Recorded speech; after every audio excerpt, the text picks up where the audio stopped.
just going to be telling you a little bit about our sea otters and about their rescue stories. I'm also going to be doing a bit of a feed. So currently, we have 4 northern sea otters here at the aquarium. Their names are Elfin, Tandy, Katmai, and Wally. And all 4 of them are rescued and have a little bit of a different rescue stories. So Wally is a larger otter in the lower habitat. If you notice, if you watch him for a little bit, you notice he actually bumps into things. That's because Wally is completely blind. He was rescued about 2 years ago from a beach in Tofino, where he was found to have a fractured flipper and gunshot wounds on his body.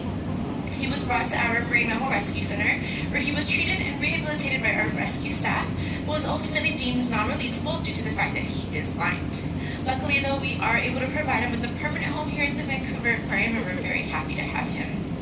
As for our other 3 sea otters, Elfin, Tandy, and Katmai, they were found abandoned off the coast of Alaska when they were just a few days old. Elfin, who's a larger otter in this habitat, was rescued in 2001. Tandy, who's a smaller otter in this habitat, was rescued in 2004. And Katmai, who's downstairs, she is our smallest and darkest otter.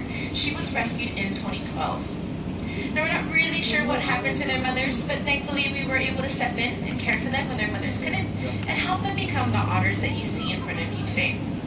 Now, sea otters are quite unique in the marine mammal field for several different reasons. First of all, if you take a look at Tandy and Katmai right now, you'll notice that they are chewing their food.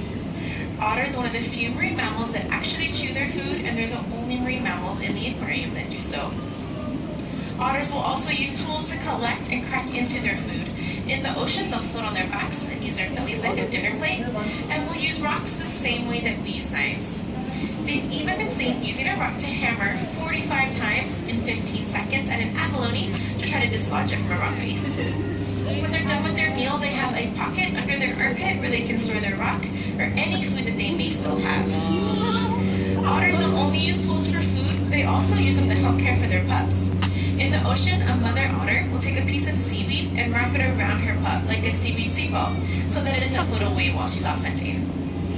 While we don't provide our otters with rocks or seaweed here at the aquarium, we do provide them with a wide variety of toys known as enrichment to keep them active and mentally stimulated. They're very intelligent and capable of solving puzzles. One of the puzzles that we'll give them is to take a piece of shrimp and freeze it in a block of ice so that they have to figure out how to get at it.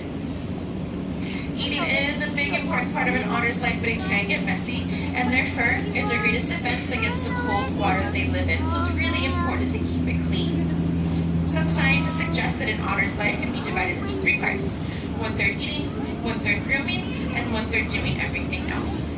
Natural oils from the food that they eat can easily get stuck in their fur, and they have to get it out. You might see your otters doing this throughout the day. They're very flexible, and since their fur is only attached to their bodies in a few places, they can actually move it around like a giant sweater to make sure that they clean every last bit of it. Without a mother otter to teach a young pup how to eat and groom, there's no way that it would survive in the ocean. That's why we're so glad that we were able to rescue and rehabilitate Elfin, Tandy, and Katmai here at the aquarium. Unfortunately, due to the incredible amount of hands-on care that's necessary to rehabilitate an otter, they were deemed non-releasable by the U.S. government prior to their arrival here. Our otters are not our only rescued animals. Every animal counts to us. That's why for over 50 years we've been operating the Marine Mammal Rescue Center, which rescues and rehabilitates sick, injured, and stranded marine mammals. Our most common patients are harbor seals, and we don't very often get otters. This could be because the otters in BC live on the west coast of Vancouver Island, where there's significantly fewer people there to find them. All the otters along our coast still need your help, though. Natural oils from the food that they eat are not the only oils that get stuck in their fur. And oil can be really dangerous for an otter. This was proven in 1989 when the Exxon Valdez oil spill killed over 3,000 otters.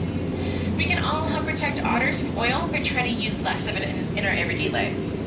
You can do your part by riding your bike, taking the bus, or starting a carpool program at work or school. You can encourage others to use less oil by sharing with them the rescue stories of our sea otters. So this brings us to the end of my talk. On behalf of myself, the rest of the training staff, and of course our adorable otters, I'd like to thank you for joining us, and we hope you enjoy the rest of your day here at the aquarium. Once again, my name is Nikki, and if you have any questions, or if you'd like information about how you can have your own encounter with our otters, just let me know. Thanks, and I hope you have a great day.